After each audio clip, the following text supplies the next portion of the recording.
तो पिछली बार हमने अनुच्छेद 97 पर बात की थी, सांसदों के वेतन भत्तों पर। हाँ हाँ, वो वाला अनुच्छेद। आज हम अनुच्छेद 98 को समझने की कोशिश करेंगे।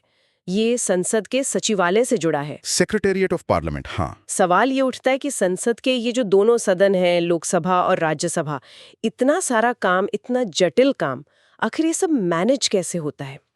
तो इसका जवाब हमें अनुच्छेद 98 में मिलता है।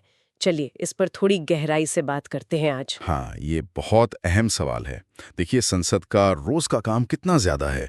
कानून बनाना, बहसें करना, सरकार के काम पर नजर रखना। हाँ बिल्कुल। तो इतने सारे कामों को सुचारू रूप से चलाने के लिए एक बहुत ही व्यवस्थित प्रशासनिक ढांचे की जरूरत पड़ती है। अच्छा। और अनुच्छेद 98 जो है वो इसी ढांचे की, संसद के अपने सेक्रेटेरिएट की व्यवस्था करता है। तो अनुच्छेद 98 का पहला खंड अगर देखें, वो साफ कहता है कि संसद के हर सदन का, लोकसभा का भी और राज्यसभा का भी, अपना अलग सेक्रेटेरिएट स्टाफ होगा। हाँ, अलग अलग। ये लोग सिर्फ कर्मचारी नहीं है, बल्कि संसद की पूरी मशीनरी को चलाने वाले, आप कह सकते हैं, अहम पुर्जे हैं। सही कहा। यही लोग तो सारा रिकॉर्ड रखते हैं, सारी कागजी कार्रवाई संभालते हैं। इनके बिना सदन का काम चलना मुश्किल है। बिल्कुल। और फिर देखिए, खंड 2 और 3 जो हैं, वो इसी व्यवस्था को और मजबूती देते हैं। कैसे? उसमें यह है कि संसद को अधिकार है कि वो कानून बनाकर अपने स्टाफ की भर्ती कैसे होगी, उनकी सेवा की शर्तें क्या होंगी, ये सब तय करें। अच्छा, तो संसद खुद तय करती है। हाँ, इससे संसद को अपने प्रशासनिक मामलों में पूरी आजादी मिलती है, स्वायत्तता।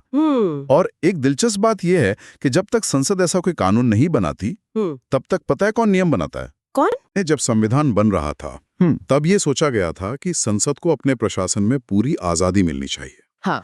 ये कुछ हद तक ब्रिटिश मॉडल से भी प्रेरित था, जहां पार्लियामेंट की अपनी स्वायत्ता होती है। तो ये अंतरिम व्यवस्था थी कि जब तक संसद खुद नियम न बनाए, तब तक काम न रुके। समझी। तो इसका मतलब ये हुआ भी संसद अपने स्टाफ के नियम कायदे बनाने में काफी हद तक स्वतंत्र है। हाँ, बिल्कुल स्वतंत्र है। पर ये स्वतंत्रता इतनी जरूरी क्यों समझी गई? इसका क्या कारण था? देखिए, ये स्वतंत्रता असल में बेहद जरूरी है। सबसे बड़ा कारण है संसद को कार्यपालिका यानी सरकार के प्रभाव से मुक्त रखना। अच्छा, सरकार के प्रभाव से? हाँ, सोचिए, अगर संसद का स्टाफ सरकार के अधीन काम कर रहा होता, तो क्या संसद अपना काम, जैसे मान लीजिए कोई बिल बनाना है या किसी संसदीय समिति की रिपोर्ट तैयार करनी है, क्या वो पूरी तरह निष्पक्ष होकर कर पाती? शायद नहीं। थोड़ा तो असर रहता ही। बिल्कुल।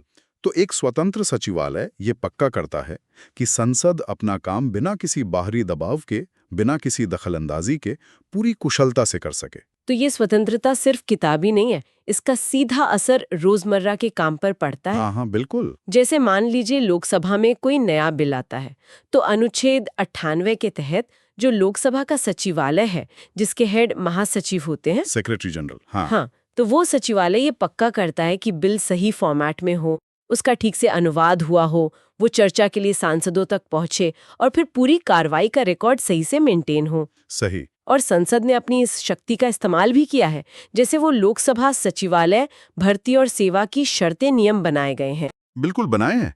और ये बात सिर्फ एक एडमिनिस्ट्रेटिव सहूलियत की नहीं है। इसका संबंध सीधे सीधे संसद की गरिमा और उसकी स्वतंत्रता से है। एक स्वतंत्र सचिवालय ही संसद को वो ताकत देता है कि वो सरकार पर प्रभावी ढंग से निगरानी रख सके और जनता के प्रति अपनी जिम्मेदारी निभा सके। अरे वाह।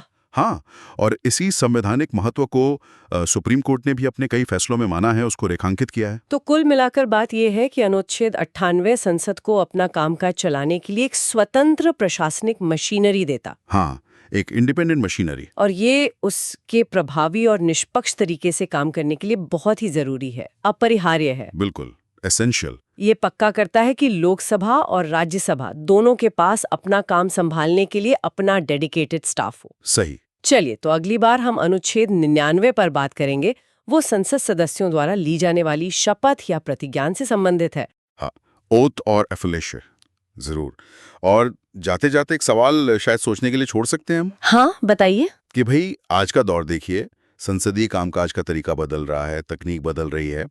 तो ऐसे में इन सचिवालयों को चलाने वाले जो नियम हैं, वो भविष्य की चुनौतियों का सामना करने के लिए खुद को कैसे ढाल सकते हैं, कैसे अनुकूलित हो सकते हैं। ये तो सोचने वाली बात है। हाँ, ये दिखाता है कि शासन व्यवस्था भी हमेशा विकसित होती रहती है, डायनामिक प्रोसेस है। सही कहा। चलिए तो इस विचार के साथ आज की चर्चा यहीं समाप्त करते हैं।